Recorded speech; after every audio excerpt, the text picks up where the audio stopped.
మీరు నిన్న మనం బెంగాల్లో జరిగిన ఘటనల మీద మనం మాట్లాడుకున్నాం.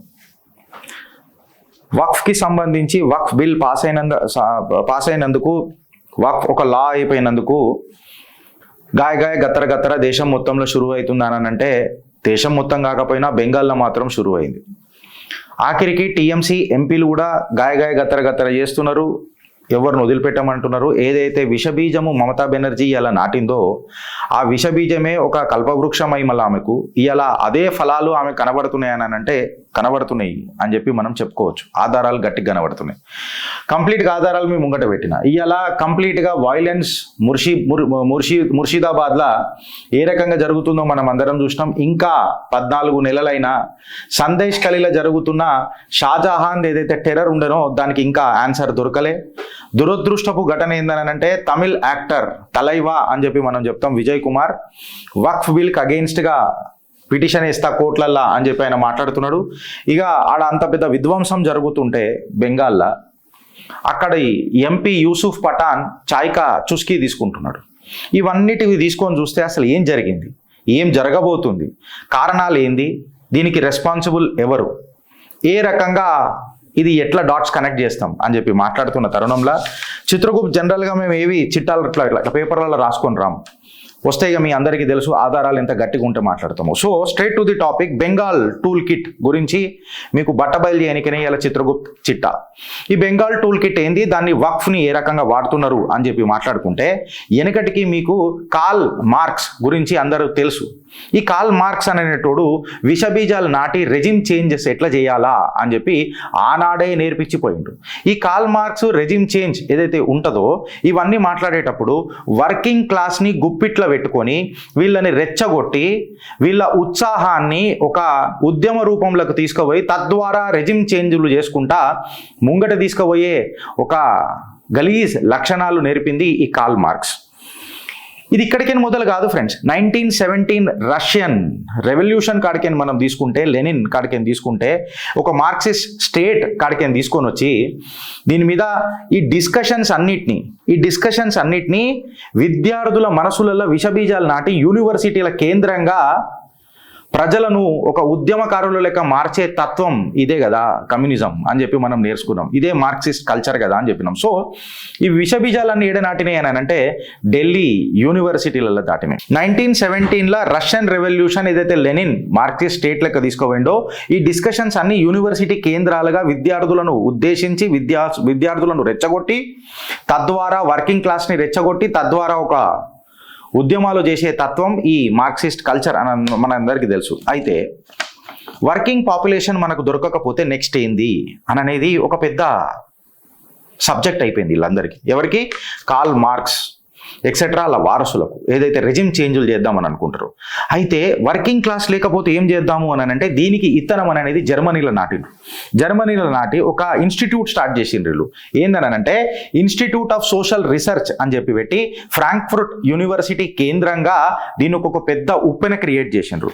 చేసి ఏం చేసిరనంటే ఒక స్టేట్మెంట్ని డిజైన్ చేసిండ్రు. స్టేట్మెంట్ ఏమన్నానంటే భారతదేశంలో వర్కింగ్ క్లాస్ ముంగటికి వస్తుందో రాదో కాబట్టి ఇక్కడ ఇన్ఫ్లుయెన్షియల్ మైనారిటీస్ ఏవైతే ఉంటాయో అంటే ఎస్పెషల్లీ ముస్లిమ్స్ ఎక్సెట్రా కమ్యూనిటీస్, ఈ ఇన్ఫ్లుయెన్షియల్ మైనారిటీలను మనం తీసుకొచ్చి ఒక లిబరల్ సైకాలజీ మనం క్రియేట్ చేసి లిబరల్ క్లాస్ మనం తయారు చేసి దానికి కొంతమంది బ్యూరోక్రసీ పవర్ని మనం దానికి చేకూర్చి తద్వారా పేడ్ లాయర్లను పెట్టి జ్యుడిషియరీని ఇన్ఫ్లుయెన్స్ చేసి సిస్టమ్ని మొత్తం కరప్ట్ ఇంకా కొల్యూడ్ చేసి ఒక అట్మాస్ఫియర్ ఆఫ్ ప్రొటెస్ట్ తయారు చేసే తత్వం తీసుకొని వచ్చిండ్రు ఈ వారసులంతా, ఈ లిబరల్ థాట్ ప్రాసెస్ ఉన్న వారసులంతా. ఈ కంప్లీట్ దానికి ఏమని పేరు పెట్టుకున్నారు? Institute of social research. చూడరు పేర్లు కూడా ఎట్లున్నాయో. 1923లో ఫ్రాంక్ఫర్ట్లో హిట్లర్ వచ్చిన తర్వాత వీళ్ళకు కొంచెం భయం స్టార్ట్ అయింది. నిజంగా చెప్పాలంటే హిట్లర్ వీళ్ళని వదిలిపెట్టలేదు. వీళ్ళందరూ అమెరికాకి వెళ్ళిపోయినారు. అమెరికాకి వెళ్ళిపోయి అక్కడ స్థిరపడి ఓ లిబరల్ సైకాలజీ అనేది అమెరికాలో మొదలెట్టిండ్రు. భారతదేశంలో మొట్టమొదటిగా ఇక్కడ అడుగుపెట్టిన సంవత్సరం ఏంది అని అంటే 1950లా ఇది భారతదేశంలో ఊపిరి పోసుకుంది, ఇత్తనం నాటుకుంది. అయితే దీన్ని ఈ intellectual research or to that matter social research దీనికంతా ఒక పేరు పెట్టుకున్నారు. ఏందనంటే ఇంటలెక్చువల్ ఎయిడ్. అంటే ఒక చదువుకున్న వాళ్ళందరూ కూర్చొని దేశంని ఎట్లా నడపాలా, ఏమైతుంది, ఏం కథ అని చెప్పి మనందరినీ పాగల బనాంచే తత్వం. దీన్ని ఇంటలెక్చువల్, మీరు డాట్స్ కనెక్ట్ చేసుకుంటారండి భారతదేశంలో. నేను చెప్పింది నమ్మకండి. నేను ఏది మాట్లాడినా అబ్సల్యూట్గా డేటా తీసుకొని మాట్లాడతా, విశ్లేషకారులతోనే మాట్లాడతా, తీసుకొని 4-5 పేపర్లు అది కనెక్ట్ చేసిన తర్వాత మీ ముంగడికి తీసుకొస్తుంది మీ చిత్రగుప్త్. సో ఈ ఇంటలెక్చువల్ ఎయిడ్ని ఏంది అని చెప్పి మనం మాట్లాడితే వీళ్ళు ఏం చేస్తారనంటే ఫస్ట్ నీ విచారధార ఏందో చూసుకుంటారు. నీ విచారధారాని మార్చే ప్రయత్నం చేస్తారు. అంటే నీ ఆలోచనను మార్చే ప్రయత్నం చేస్తారు. సపోజ్ నీ ఆలోచన, నీ ఆస్థ ఆర్ టు దట్ మ్యాటర్ నీ విచారధార మారకపోతే నీ నమ్మిన సిద్ధాంతాన్ని, నీ నమ్మిన ఆస్థాని, నీ నమ్మిన విచారధారాని కన్ఫ్యూజ్ చేసి ప్రయత్నం చేసి నిన్ను లాక్కోనికే ప్రయత్నం చేస్తారు. Either they try to convince you or they try to confuse you. ఇదంతా ఎవరు చేస్తారు? ఇంటలెక్చువల్ ఎయిడ్లా. కరెక్ట్గా చెప్పాలనంటే ఒక లిబరల్ తబ్లీగీని తయారు చేస్తారు, ఒక ఇంటలెక్చువల్ ఎయిడ్ తయారు చేస్తారు. ఈ కంప్లీట్ ఈకో సిస్టమ్కి మళ్ళీ ఎవరు సపోర్ట్ చేస్తారు అని అంటే ఇన్ఫ్లుయెన్షియల్ మైనారిటీ కమ్యూనిటీసు, అందులో మళ్ళా రాడికల్ ఇస్లాంలు, దాని తర్వాత థింక్ ట్యాంక్ వస్తారు, దాని తర్వాత బ్యూరోక్రసీ సపోర్ట్ చేస్తుంది కొంతమంది అవినీతి పరుల లెక్క. ఈ బ్యూరోక్రసీలకి పెయిడ్ లాయర్లు వస్తారు. ఈ పెయిడ్ లాయర్లు జుడిషియరీని ఇన్ఫ్లుయెన్స్ చేసే ప్రయత్నం చేస్తారు. ఒక అట్మాస్ఫియర్ ఆఫ్ ఈకో సిస్టమ్ తయారు చేసి ఇంటలెక్చువల్ బ్రిగేడ్ తయారు చేస్తారు. ఇది ఎట్లా తయారు చేస్తారు, ఆధారాలు ఏంది గిరీష్ అని చెప్పి మాట్లాడితే 2016లా ట్రంప్ ఈ లిబరల్ తబ్లిగీ ఎట్లా పనిచేసిందో మొత్తం చూడండి. ఇంటలెక్చువల్ ఎయిడ్ ఎట్లా పనిచేసిందో ఒకసారి చూడండి. ఎక్కడ గిరీష్ అని చెప్పి చెప్తే అమెరికన్స్ ఎవరైతే షో చూస్తున్నారో వాళ్ళు ఒకసారి మీ కమెంట్ రూపంలో తెలిపితే మీకు నేను కృతజ్ఞుడిని అని చెప్పి చెప్తున్నా, థ్యాంక్స్ చెప్తా అని చెప్తున్నా. ఆక్యుపై వాల్ స్ట్రీట్ అని 2016లా ట్రంప్ గెలవంగానే ఆట మొదలెట్టినరా లేదా? హ్యూమన్ రైట్ యాక్టివిస్టులు దిగిండ్రు, డెమోక్రటిక్ పార్టీతో లింకప్ అయినరు, లెఫ్టిస్ట్ యూనిటీని మొత్తం తీసుకొచ్చిండ్రు, ఒక థింక్ ట్యాంక్ని తయారు చేసిండ్రు, తద్వారా ట్రంప్ని హస్తగతం చేయడానికి ప్రయత్నం చేసిండ్రు. ఇది వాస్తవం కాదా? Occupy Wall Street I'm talking about the US. 2019లా చైనా మీద కూడా గిట్లనే చేసే ప్రయత్నం చేసిర్రు. హాంకాంగ్ ప్రొటెస్ట్లు మీ ముంగడికి నేను తీసుకొస్తున్నా. ఈడికి ఆగిపోయిందా? ఆగలే. 2020లా యుఎస్ఏలా తారా స్థాయికి తీసుకుపోయి పిచ్చిని. Black lives matter. Dots connect చేయరు ఫ్రెండ్స్, దయచేసి చెప్తున్నా. ఒకటే దేశం ఉన్నది మనందరికీ. ఈ ధర్మానికి, మన సనాతనానికి ఒకటే దేశం ఉన్నది. నువ్వు గర్వంగా గర్జించి చెప్పుకునే దేశం భారతావని. దీని తప్ప ఇంకెక్కడ నువ్వు మాట్లాడలేవు. నీ నీ నీ నీ నీ నీ హక్కు గురించి నువ్వు మాట్లాడలేవు. 2020లా బ్లాక్ లైవ్స్ మ్యాటర్ అని చెప్పి తీసుకొని వచ్చారు. ఈ టూల్ కిట్ని కంప్లీట్గా డిజైన్ చేసిండ్రు. మళ్ళీ ఈ హ్యూమన్ రైట్ యాక్టివిస్టులు దిగినరు, లిబరల్ థాట్ ప్రాసెస్లు, థింక్ ట్యాంకులు, ఈ ఈకో సిస్టమ్ మొత్తము ఇళ్ళ సెలబ్రిటీలను కలుపుడు మొదలెట్టినరు. ఎందుకు?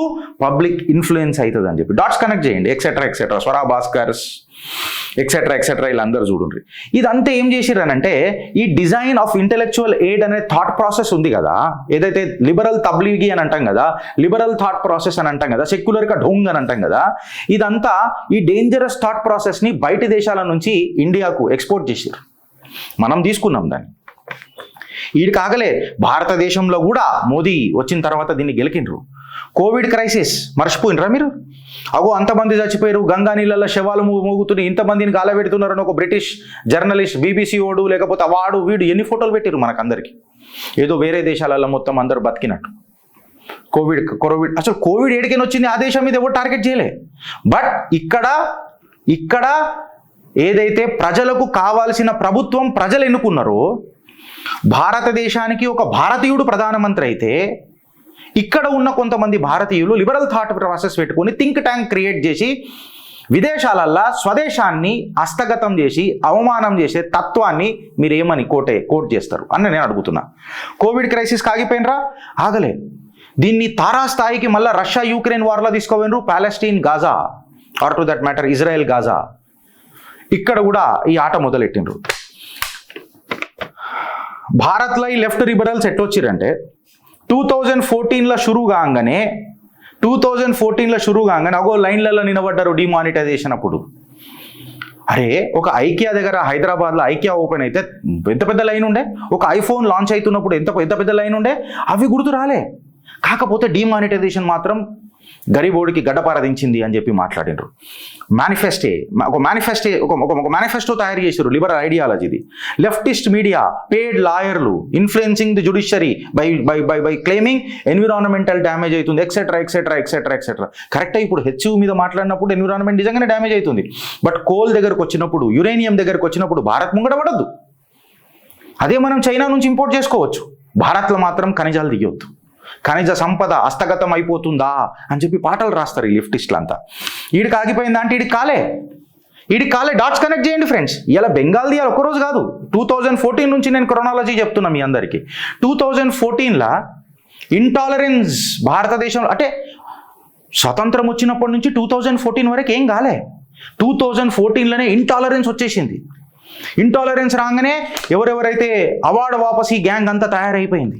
అవార్డు వాపసీ చేసుడు షురువు చేసేసిండ్రు. అరే అసలు నిజంగా మీకు అవార్డులు వచ్చినాయని నేను అడుగుతున్నాను. పైసలు పెట్టకపోతే మీ మతలబ్తో మీకు అవార్డులు వచ్చినాయి, అవార్డులు మీరు తిరిగి ఇచ్చారు, థ్యాంక్ యూ సో మచ్ అని చెప్పింది భారతావని ఆ రోజంతా. ఈ అవార్డు వాపసీ గ్యాంగ్ వచ్చేసింది. తర్వాత మాబ్ లించింగ్ అని చెప్పి షురువు చేసిండ్రు, ఎస్పెషల్లీ ఇన్ ముస్లిం మైనారిటీస్. ఒక పొలిటికల్ ఐడియాలజీ తీసుకొని వచ్చి మళ్ళీ ఖిలాఫత్ మూమెంట్, స్వతంత్ర సమరయోధంలో ఏమైంది అన్నది ఎవడు మాట్లాడాడు. గోరక్షకులను చంపింది ఎవడు దాన్ని తీసుకురాడు. కాశ్మీరీ జెనసైడ్ మాత్రం ఎవడు మాట్లాడాడు.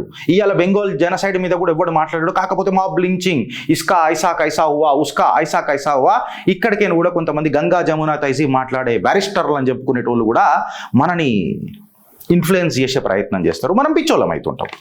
ఈడికి ఆగిపోయిందా అంటే ఈడికి ఆగలే. ఈడేమైపోయిందనంటే 2016లో వాల్ స్ట్రీట్ ఏదైతే ఆక్యుపై చేద్దామని అనుకున్నారో, హాంకాంగ్లో తీసుకుందామని అనుకున్నారో, భారతదేశంలో కోవిడ్ క్రైసిస్లో వచ్చిండ్రో, అది తారాస్థాయికి 2వ టర్మ్లో సిఏఏ రూపంలో వచ్చింది, ఢిల్లీ రైట్స్ రూపంలో వచ్చింది, ఫార్మర్ ప్రొటెస్ట్ల రూపంలో వచ్చింది, ఇన్ఫ్లమేటరీ స్పీచెస్లలో వచ్చింది, పాకిస్తాన్ జిందాబాద్ అనే స్లోగన్లు కూడా మనకి వినబడ్డాయి. భయపడ్డారు స్టేజ్ మీద ఉన్నోళ్ళు. ఆ వీడియోలు చూడండి ఒకరోజు మీరంతా. సడన్గా సిఏఏ ప్రొటెస్ట్లలో మనకు ఒక కొత్త స్లోగన్ వినిపించింది ఫ్రెండ్స్, కాగజ్ నహీ దిఖాయింగే. అరే ముద్దా కాగజ్ కా కహా థా, కాగజ్ का तो था ही नहीं, किसने बताया था आपको कागज बताने के लिए, किसने तो पूछा तो भी नहीं, लेकिन कागज नहीं बताएंगे. క్వశ్చన్స్ డాట్స్ కనెక్ట్ చేయండి ఫ్రెండ్స్. సమ్ టైమ్స్ మీ క్వశ్చన్సే, మీ ప్రశ్నలే మీకు సమాధానాలు నేర్పుతాయి. ఈ దేశాన్ని కాపాడుకోనికే, ధర్మాన్ని కాపాడుకోనికే మీకే అవి ఒక సద్మార్గాన్ని చూపిస్తాయి. కాగజ్ నహీ దిఖాయింగే. వక్ఫ్లో కూడా అంతే. ఇప్పుడు వక్ఫ్లోకి వచ్చినప్పుడు కూడా సింపుల్ క్లాస్లో చెప్తున్నా, పెద్ద గొద్దు సామాన్యుడికి చెప్పేటప్పుడు, ఈ భూమి నాది, నేను ఖర్చీఫ్ వేసిన, నువ్వు తిరుగు, ఇది నీది అని ప్రూవ్ చేసుకోనికే నేను ఖర్చీఫ్ వేసేసి కూర్చున్నా. ఇది వక్ఫా? ఇది కథ? ఏడికైనా వచ్చింది నీకు? అసలు ఏంది వక్ఫ్ అంటే? చర్చ జరగాలనా వద్దా? ఉత్తరప్రదేశ్ యోగి ఆదిత్యనాథ్ దేశ్ కా ఉపయోగి ఇక్కడనే గడ్డపారదించండి వీళ్ళందరికీ. Black lives matter, similar to Delhi riots, Delhi farm protest, అక్కడ చిన్న వైలెన్స్ చేస్తారు. యుక్రెయిన్ రష్యా వార్ జరుగుతున్నప్పుడు అగ్నివీర్ మీద లొల్లి చేస్తారు. మన సికింద్రాబాద్ రైల్వే స్టేషన్ దగ్గరనే అనుకుంటా పెద్ద విధ్వంసం జరిగింది అగ్నివీర్ దగ్గర. ఇవన్నీ డాట్స్ కనెక్ట్ చేయండి ఫ్రెండ్స్ మీరు. 2024లో సడన్గా ఒక గోద్రా డాక్యుమెంటరీ వచ్చేస్తుంది. ఎక్కడ ఏం జరగనట్టు, ఎప్పుడు అన్ని దేశాలలో అందరు కరెక్ట్గా ఉన్నట్టు, ఏ జాతిని ఎవరు ఏం మాట్లాడుకున్నట్టు, అసలు గోద్రా ఇన్సిడెంట్ ఎందుకు వచ్చింది అనే రీజన్ చెప్పకుండా గోద్రా రైట్స్ అని మాత్రము వచ్చేసేసింది. ఒక అథారిటేటివ్ గవర్నమెంట్ నడుపుతున్నామని చెప్పి, దాని తర్వాత ఈవీఎం మ్యానిపులేషన్స్ అయిపోయినాయి, డెమోక్రసీ ఖత్రేమే హే, సంవిధాన్ ఖత్రేమే హే, తద్వారా క్యాస్ట్ సెన్సస్ లేదు, కులగన లేదు, జాతివాదం లేదు అని జాతీయవాదాన్ని డామినేట్ చేసే విధంగా హిందువుల మనోభావాలను జాతి వ్యతిరేకంగా, జాతిహీనంగా ముంగటికి తీసుకుపోయి మనను విభజించే ప్రయత్నం చేస్తారు. ఆడికి ఆగిపోయిందా అంటే భారతీయులందరూ ఇలా ఒకటైతున్నారు అని తెలవంగా ప్రతి జాతీయవాదానికి ఒక నిదర్శనమవుతున్న తరుణంలో డీలిమిటేషన్ అని చెప్పి తీసుకొని వచ్చిండ్రు.